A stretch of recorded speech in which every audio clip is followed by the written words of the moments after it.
Saya akan mulai dengan kisah seorang anak muda yang ada di Irak, terkenal dengan kesolehannya. Orang ini dalam kisah yang sedang saya baca, saya tidak temukan namanya. Tapi kita ambil ibrah, pelajaran. Orang ini saking kekuatan hubungannya dengan Allah luar biasa. Kalau azan langsung ke masjid on time, tidak pernah ketinggalan saf pertama. Dari pakaiannya sudah penampilannya sangat dekat dengan Allah. Kalau ngomongnya selalu cuma ayat Al-Quran, nasihat, hadis Nabi SAW. Hidupnya sehari-hari begitu. Kalau bekerja mencari yang halal, pokoknya sudah di jalan Allah Subhanahu Wa Taala. Orang ini memiliki kelebihan fisik, sangat gagah. Di Baghdad terkenal pada saat itu dia adalah anak yang paling gagah. Umurnya juga masih sekitar 19 tahun pada saat itu kisah ini terjadi. Sampai menjadi buah bibir di kalangan seluruh wanita di Baghdad pada saat itu. Berharap wanita bisa ngobrol saja sama dia karena luar biasa. Tampannya, orangnya santun, sampai dikejar-kejar. Yang terjadi saudaraku, ada satu wanita kaya, seorang istri pejabat pada saat itu, terkenal dengan kecantikannya, kekayaannya. Semua laki-laki juga mengejar dia karena kelebihan fisik yang dia miliki. Dia berkata kepada orang di sekitarnya, saya akan menaklukkan laki-laki itu dan pasti dia akan berzina dengan saya. Yang terjadi saudaraku, dibuatlah sebuah tipu daya syaitan di depan rumah orang ini, perempuan ini. Kebetulan waktu suaminya lagi pergi bertugas keluar kota, dan zaman dulu orang kalau tugas berbulan-bulan dan Allahu a'lam bisa kembali atau tidak, karena memang mereka pada zaman itu tidak ada komunikasi, tidak ada transportasi kayak kita sekarang, tidak ada alat komunikasi maksud saya yang bagus seperti sekarang, dan tidak ada transportasi. Yang jelas dia lagi di rumahnya, dia berhias dengan semaksimal mungkin kecantikan yang dia miliki, dengan semerbak minyak wangi yang luar biasa. Kemudian dia bilang sama dayang-dayangnya, kalau anak muda itu lewat di depan rumah, bilang kalau di dalam rumah ada orang yang sedang sakit dan tidak ada laki-laki yang bisa bantu, tolong bawa ke tabib. Dijebaklah anak muda ini. Begitu dia lewat, tiba-tiba dayang-dayangnya keluar 3-4 orang dengan teriak-teriak, tolong bantu, tuan kami sedang sakit. Sampai akhirnya tidak ada laki-laki dan tolong bantulah. Akhirnya si laki-laki ini masuk ke dalam rumah tersebut. Waktu dia masuk dalam rumah tersebut, saudaraku seiman, maka yang terjadi adalah, yang terjadi pada saat itu, ditutup pintu. Kemudian si perempuan yang tadi licik ini berkata, kalau kau tidak mau berzina dengan saya akan teriak bahwasanya kau sengaja datang untuk mengganggu saya di rumah saya. Dijebak. Waktu itu rumah semua berdekatan, sedikit teriakan sudah kedengar. Serba salah, apa yang harus dia lakukan? Terjebak di sebuah ruangan rumah dengan wanita yang sempurna. Terjebak di sebuah ruangan, wanita di depan matanya dengan kesempurnaan, cantik, kaya, punya jabatan. Tinggal minta dia berzina saja. Hanya itu. Dia bisa menikmatin, dia bisa mendapatkan harta dan seterusnya. Tapi saudaraku, orang yang sudah mengenal Tuhannya Allah berbeda. Dia sudah tahu siapa dia sudah tahu siapa yang akan dia hadapin dari makhluk juga ini. Dia sudah tahu bagaimana hukum Tuhannya. Dia sudah tahu janji-janji Allah nanti kalau dia meninggalkan yang haram, nantinya di surga akan dibalas apa. Dia sudah pelajari semuanya. Maka dia pun berdoa kepada Allah mengatakan, ya Allah, engkau tahu bagaimana aku menjaga hubunganku denganmu dengan baik. Dan dari dulu aku sudah selalu digoda untuk melakukan hubungan dengan lawan jenis dan aku selalu menahannya. Kenapa sekarang aku tiba-tiba masuk dalam sebuah jebakan syaitan yang seperti ini? Selamatkanlah ya Allah. Tiba-tiba dia rasa mules, perutnya nggak enak. Kemudian dia bilang, saya mules, saya butuh kamar kecil. Kata perempuan tersebut, kamar kecil di depan mata saya ini, buka, silakan masuk. Tapi tetap setelah kau keluar kau akan zina dengan saya. Kalau enggak saya akan teriak. Dia masuk, kemudian dia buang air besar. Dalam kisah ini, maaf, kisahnya memang begitu. Buang air besar. Setelah buang air besar, muncul ide di pikiran dia. Tiba-tiba Allah berikan petunjuk, dia mengambil kotorannya sendiri, dia tempel di bajunya.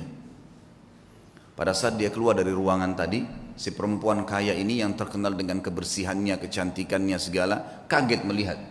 Tadinya bajunya rapi orang ini, tiba-tiba penuh dengan kotoran dia sendiri. Lalu dia mengatakan, kenapa kau begini? Dia bilang, saya begini orangnya. Inilah yang sedang terjadi sekarang. Maka Kalau kau memang mau berzina, saya orangnya sudah seperti ini kotoran di badan saya. Akhirnya perempuan tersebut mengatakan, keluarkan laki-laki ini jorok dan kotor. Dikeluarkan dari perempuan tadi, dan dia begitu keluar di depan rumah perempuan tadi sujud syukur kepada Allah selamat dari zina. Bagaimana seseorang kalau tahu dan mengenal Tuhannya, dia akan menyelamatkan dirinya dari dosa, bukan cuma terjerumus, sudah terjebak masih bisa lari, teman-teman sekalian. Betapa lemahnya banyak orang di antara kita, bukan cuma dijebak, dianya sengaja jerumuskan dirinya. Padahal sabda Nabi SAW jelas dalam hadis Bukhari, kalau seseorang hamba berbuat dosa, satu dosa kecil, tertetes di dalam hatinya titik warna hitam, kelam. Kata ulama hadis begini, maksudnya apa tetesan hitam itu?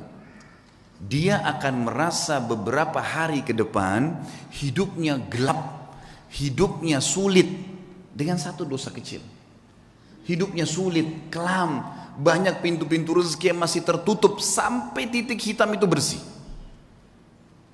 Apa kata Ibnu Umar radhiyallahu anhu? Aku mengetahui beratnya dosa kecil yang aku lakukan. Akar dzam, dosa yang paling kecil. Mungkin kita cuma melihat sesuatu yang biasa, mungkin cuma sekedar dengar sesuatu yang tidak disengaja. Saya tahu Allah mengharamkan saya sholat berjamaah subuh di masjid sebulan. Terharamkan dari ibadah gara-gara dosa yang paling kecil bagi dia. Sampai saya kadang-kadang teman-teman sekalian kalau menyimak kisah orang-orang saleh ini menganggap diri kita luar biasa kecil. Saya pernah diajak sama istri saya ke satu tempat, butuh sekali harus masuk di mall. Lalu kemudian saya ambil headset handphone saya pasang di kuping. Sambil saya dengarkan ceramah saya sendiri atau saya dengarkan tilawah. Waktu itu tiba-tiba terlintas di benak saya seperti sebelumnya, subhanallah saya nggak pernah terfikir. Kalau saya masuk ada musik, saya pikir ini adalah hal yang biasa. Bukan saya yang putar kok gitu kan. Tapi setelah saya simak kisah-kisah orang saleh ini dan saya pahami makna hadis tadi yang saya sebutkan, ternyata titik noda hitam di dalam hati dari dosa itu walaupun kecil sudah cukup mengharamkan kita dari nikmatnya ibadah yang luar biasa, gitu kan? Sampai saya pasang headset tersebut, saya putar. Saya belum menasihatin istri saya karena saya sendiri juga masih saya sendiri masih butuh itu. Sambil jalan, kemudian selesai belanja, kami keluar dari mall, lalu dia tanya, kenapa tadi pakai headset? Saya bilang, bukan tadi kamu dengar musik di sana sini? Dia bilang iya, tapi kan bukan kita yang putar. Saya bilang iya. Ingat, dosa itu seperti segelas racun. Kamu tahu atau tidak tahu itu racun, tetap akan berefek. Saya tidak mau nodai iman saya. Betul-betul memang saya rasakan sendiri selama ini, subhanallah, kalau saya jalan ke mall dan dengar musik pun, begitu pulang berbeda ibadahnya. Ada gangguan di ibadah sholat malam, ada gangguan di bacaan Al-Quran, ada gangguan di ibadah-ibadah yang lain. Dan itu nyata memang, subhanallah. Makin kental kita jaga hubungan dengan Allah subhanahu wa ta'ala, makin jeli kita hati-hati dalam menjaga hubungan dengan Allah, maka makin kental hubungan dengan Allah subhanahu wa ta'ala, makin terasa itu kenikmatan imannya. Makanya syaitan berusaha untuk mengelabui itu. Bagaimana caranya supaya bisa rusak itu? Coba kita simak sekarang banyak kisah-kisah orang saleh. Kalau kemarin ada beberapa sahabat yang kita angkat kisahnya dalam generasi emas Islam, kita coba korek sekarang kisah tabi'in. Mungkin ada di antara anda yang mengatakan itu kan Ustadz kemarin sahabat, lihat Nabi. Baik, kita lihat generasi tabi'in. Kita lihat generasi yang tidak jauh dari kita, tidak melihat juga Nabi Muhammad SAW. Saya akan angkat misalnya contoh teman-teman sekalian Muhammad bin Sirin rahimahullah. Muhammad bin Sirin ini salah satu ulama tabi'in yang terkenal dengan keimanannya dan beliau ahli takwil mimpi. Pedagang di pasar. Satu waktu beliau berdagang, kemudian ada dagangan, dia ragu nih, syubhat. Ini kayaknya salah nih. Cuman ragu bimbang. Harganya 40.000 dirham. Ini luar biasa jumlahnya. Ini bisa mungkin sampai puluhan juta, mungkin 60-70 juta. Ditinggalin sama dia, nggak jadi transaksi. Dia ragu, kalau sumbernya ini kayaknya haram nih. Tinggalin sama dia. Satu pasar heboh. Padahal cuma dia yang memang punya peluang untuk mendapatkan keuntungan itu. Nggak mau, ditinggalin sama dia. Tersebar berita Muhammad bin Sirin meninggalkan 40.000 dirham. Ini bukan hal yang ringan. Seorang pedagang tahu nih keuntungannya. Baiklah. Besok pagi kejadian, ada satu orang transaksi di tokohnya, berikan uang, gitu kan, kurang 2 dirham. Kurang 2 dirham. Kata Ibnu Sirin, demi Allah, kau belum membayar 2 dirham itu. Kata orang itu, 2 dirham, demi Allah saya sudah bayar. Kata Ibnu Sirin, demi Allah kau belum bayar. Ribut nih. Satu pasar sampai datang. Lihat, ribut dengan 2 dirham. Lalu kata teman-temannya, waktu itu akhirnya orang ini akhirnya membayar 2 dirham. Setelah itu Ibnu Sirin berikan barangnya pergi. Orang-orang pasar tanya, wahai Ibnu Sirin, kemarin Anda meninggalkan 40.000 dirham karena syubhat. Sekarang Anda bersumpah atas sama Allah kena ngejar 2 dirham. Apa kata Ibnu Sirin? Orang yang mengenal Tuhannya. Ini yang penting teman-teman sekalian. Dia mengatakan, demi Allah saya bersumpah karena saya tidak mau dia makan haram. Karena saya tahu itu haram bagi dia. Dia tinggalkan 40.000 dirham yang bisa dia dapatkan. Kadang-kadang kita, alah nanti aja deh. Gampang nanti baku atur kalau orang kita bilang. Biasa begitu. Tutup mata aja dulu, yang penting sekarang masuk dulu uangnya. Lupa. 1 rupiah sudah cukup membuat Anda masuk rumah sakit sebulan teman-teman. Kalau haram. Hati-hati. Imam Nawawi rahimahullah. Imam Nawawi ini pernah mendengar berita tetangganya kambingnya hilang. Tetangga dia bilang sama dia, kambing saya hilang, gak tahu siapa yang ambil. Saya udah cari di tempat-tempat yang biasa saya gembalain, gak ada. Berarti dicuri nih. Imam Nawawi tidak beli kambing 1 bulan. Gak beli kambing.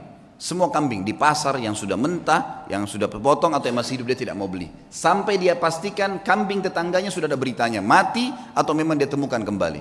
Sebulan dia gak mau beli. Takut nanti kalau yang dia beli itu kambing temannya yang hilang. Saking hati-hatinya menjaga hubungan dengan Allah. Bayangin nih. Bagaimana dengan keadaan kita teman-teman? Semua dianggap remeh nih. Dari makanan, dari minuman, dari pakaian, yang penting pakai saja, yang penting makan saja. Subhanallah. Semua ada tanggung jawab nih. Harus hati-hati menjaga hubungan dengan Allah Subhanahu wa taala. Ibnu Sirin ini pernah menasehatin seseorang dengan nasihat yang sangat santun. Orang ini kebetulan mencaci maki Hajjaj bin Yusuf. Kalau teman-teman belum kenal Hajjaj bin Yusuf, orang ini luar biasa jahatnya. Hajjaj bin Yusuf ini terkenal dengan kejahatan, gitu kan. Artinya orang ini suka menyiksa orang, suka mukul orang, gitulah ceritanya, gitu kan. Yang jelas ringkas cerita, Hajjaj bin Yusuf ini dicaci maki oleh seseorang di sebelah Muhammad bin Sirin. Ini orang gini, ini caci maki macam-macam. Kata dia, nasihatnya sangat luar biasa. Sah ya ibna akhi, hati-hati dengan ucapanmu wahai saudaraku. Fa innal Hajjaj aqbala ila rabbih. Ketahuilah Hajjaj ini yang sedang kau bicarakan sedang menuju kepada Tuhannya. Ini sedang menuju kematian ini. Tidak usah khawatir, sejahat apapun dia, sehebat apapun dia, pasti mati. Dia sedang menuju ke Tuhannya. Wa innaka innama taqdimu 'ala Allahi yaumal qiyamah, dan kau juga sedang menuju kepada Tuhanmu dan kau akan bertemu dengannya pada hari kiamat nanti. Satajid anna ahkar adh-dham min dhunubika asharru min ala nafsika min a'zami fa'alahu Hajjaj. Dan pada hari itu, di hari kiamat, kau akan temukan dosamu yang paling kecil, kau akan lebih khawatir dan lebih takut daripada dosa terbesarnya Hajjaj yang pernah dia lakukan. Dia akan dihukum sama Allah. Tapi nanti hari kiamat kau akan temukan dosamu yang paling kecil adalah sesuatu yang lebih kau takuti daripada dosa terbesarnya Hajjaj. Falikul limri'in sya'nun yughnih. Ketahuilah, semua orang akan sibuk dengan perkaranya sendiri. Ya. Wa'lam anna Allah azza wa jalla sayakhtassu minal Hajjaj mimman zalamahum. Dan pasti ketahuilah dan yakini Allah akan membalas Hajjaj, ya, orang yang sedang kau bicarakan itu, dari orang-orang yang dia zalimi, tidak tertinggal sedikit pun. Wa yakhtassu lil Hajjaji mimman yadhlimuna. Tapi ingat, Allah juga akan menolong Hajjaj dari orang-orang yang menzalimi dia. Fala tushghilanna nafsaka ba'dal yaumi bisabbi ahad. Oleh karena itu, mulai hari ini berhenti mencaci orang lain. Nasihat yang luar biasa. Karena orang kenal Tuhannya. Orang buruk pun jangan ceritain, tidak usah urusannya orang. Sudahlah, gitu kan. Tugas kita kalau kita lihat aib pada diri orang, alhamdulillah nggak ada pada saya. Ya Allah berikan dia hidayah. Cukup sebatas itu saja. Jangan lebih. Kenapa dia begini, kenapa dia begitu, kenapa dia begini? Untuk apa kamu campurin itu? Apa gunanya buat kamu? Ingat, dia akan berhubungan sama kita di hadapan Allah dengan keadilannya Allah. Kezaliman yang dia lakukan sama kita, kita akan ambil. Tapi kezaliman kita pada dia juga dia akan ambil. Gak ada yang tersembunyi hari kiamat. Kisah yang lain, Muhammad bin Sirin, masih Muhammad bin Sirin, saya akan sebutkan beberapa figur. Muhammad bin Sirin ada 3 kisah yang saya angkat. Tadi kisah kedua, kisah ketiga teman-teman sekalian. Muhammad bin Sirin ini pernah membeli madu. Madu ini kebetulan dibeli 1 gentong besar. Kalau gentong di zaman dulu itu mungkin ya bisa menampung sekitar 200 kilo madu sampai 250 kilo madu. Waktu dia beli, dia taruh di gentong, rupanya malam hari atau dia tidur, dia lupa tutup gentong itu. Masuk tikus. Tikus ini masuk ke madu. Masuk, dan ini madu diambil karena jumlahnya banyak, jatuh tempo. Muhammad bin Sirin rahimahullah lupa tutup, masuk tikus, tikusnya waktu dia bangun pagi, dilihat mati di madu itu, nggak bisa keluar, melengket, mati. Muhammad bin Sirin rahimahullah mengambil madu itu semuanya dibuang. Dibuang, sengaja cari sungai, dibuang. Dia bukan buang biasa, dibuang di sungai, supaya mengalir gitu. Orang-orang semua datangin, wahai Muhammad bin Sirin, tinggal kamu angkat tikusnya, yang lainnya jual. Kenapa kok harus semuanya dibuang? Apa jawaban dia? Demi Allah saudaraku, aku tidak tahu tetesan mana madu yang kena bakteri, yang kena kotorannya, najisnya tikus itu, sehingga saya jual pada seseorang dan saya menipunya. Gitu. Maka saya lebih baik rugi semuanya daripada saya dihisab sama Allah hari kiamat. Luar biasa imannya. Dibuang, dialirkan semua. Kisahnya berlanjut, subhanallah. Pemilik madu datang, nagih. Beberapa waktu kemudian, wahai Ibnu Sirin, tagihannya. Kata Ibnu Sirin, saya belum punya uang. Kata dia, baiklah. Bagaimana jalan keluarnya? Ibnu Sirin bilang, kasih saya waktu, beberapa waktu saya akan bayar. Baiklah, dikasih waktu. Berjalan waktu, sama Ibnu Sirin dengan hikmah Allah belum punya duit. Orang ini hanya mengeluh kepada hakim. Hakimnya manggil, Muhammad bin Sirin ulama besar, dipanggil. Dihormatin di pengadilan, lalu dikatakan, wahai Ibnu Sirin, bagaimana kasus anda? Dia bilang, hukum di tangan anda. Ceritanya begini, dan memang saya belum punya apa-apa. Kata hakim, kalau begitu anda akan dipenjarakan. Kata Ibnu Sirin, lakukan. Penjarakan. Dipenjarain Ibnu Sirin. Sampai tunggu siapa yang bisa bayarin buat dia gitu. Subhanallah, penjaga penjara tahu siapa Ibnu Sirin, ulama besar. Kata penjaganya apa? Wahai Ibnu Sirin, kalau malam hari pulanglah tidur dengan keluarga anda, pagi silakan anda kembali ke sini. Kira-kira bagaimana tuh kalau kita ditawarin begitu? Penjaga penjara, silakan pulang ke rumah, nanti pagi datang lagi ke sini. Gitu. Begitu terus di penjara. Kata Ibnu Sirin, demi Allah, sambil pegang kerangkengan penjaranya, demi Allah ya saudaraku, saya tidak akan tolong kamu masuk ke neraka. Saya akan tinggal di sini sampai utang saya terbayar. Gak mau keluar. Baca Al-Quran, sholat malam, sampai akhirnya orang-orang satu Baghdad datang membayarkan dia. Dia tinggal ceritanya dibayarin, ya. Lunasin utangnya sampai dia keluar. Tapi bagaimana mereka mengetahui hubungannya dengan Allah Subhanahu Wa Taala? Dan ini satu hal yang mahal teman-teman sekalian, mahal sekali. Ini hanya bisa didapatkan bagi jiwa-jiwa yang suci, yang bersih, yang mau memang berhubungan dengan Tuhannya. Dan Allah Azza wa Jalla ini zat yang kalau memberi selalu dalam Al-Quran bahasanya apa? Bighairi hisab. Innama yulaqqas sabiruna ajrahum bighairi hisab. Selalu ada kalimat bighairi hisab, bighairi hisab. Bighairi hisab itu tanpa ada hitungan. Kita kalau minta sama Allah satu, Allah nggak kasih 1, 10, 100, 100 ribu. Luar biasa kalau pemberian Allah SWT itu.